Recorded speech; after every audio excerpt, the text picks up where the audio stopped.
So Matt, first of all, before we start getting into this weekend, you've managed to accomplish an incredible achievement, making 25 years in the BTCC. That must be an incredible achievement for you. I don't know if it makes me feel old or you feel young. Yeah, before you even a glint in your dad's eye, I was racing around the tracks. But I never thought I'd do one year, let alone two, let alone 25. But it's gone in a flash. Yeah, there's been some incredible highs and there's been some lows, but the highs have outweighed the lows, and we've had some crack along the way.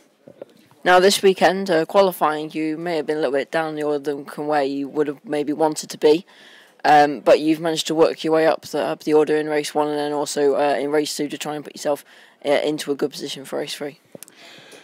The problem is it's so close. You know, the whole grid and the whole championship is so close, and you know, the national circuit we're on at Silverstone today, it's notoriously hard to overtake on. So it's, you know, it's a real crocodile out there, and you've just got to look for that little edge to get your nose inside. And that combined with the track limits, which we're not allowed to use, you know, they're clamping down us on all areas. It makes it tough. But yeah, gradually working my way to the front. If I stopped here till next week, I might actually make it there. But so far, so good. So, you know, the cars are having a hard time. You know, the brakes are having a hard time and all the rest of it, but they're performing well so far.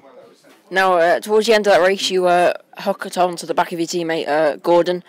Now, you were lighter in that race. So do you think that you might have been able to have a go and overtake your teammate, or was there something championship-wise that you had in mind?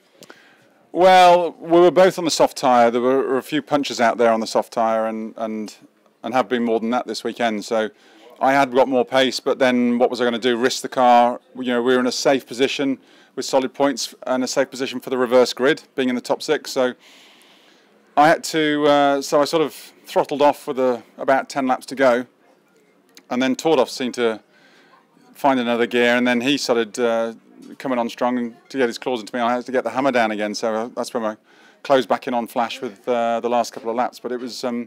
Yeah, just great to get both cars in the top 5 for the manufacturers, for Honda as well as ourselves. And finally, the reverse grid. I'm not quite sure what the draw is yet. But if you're 6th, you're second. If it was 10, then you're only 6th. So it doesn't really mean it's going to be that bad for you either way. It's 10. It's 10, but at least that's my highest grid position of the day. But that does put Jason and Colin in front of us in the BMR cars. So plenty of work to do, but the cars have been strong so far. You know, we've both been strong. Flash will lose a bit more weight again. I'm about the same as I was, so yeah, looking forward to it. Okay, thank you very much for your time, Matt, and very good luck for the final race today. Cheers, Lewis.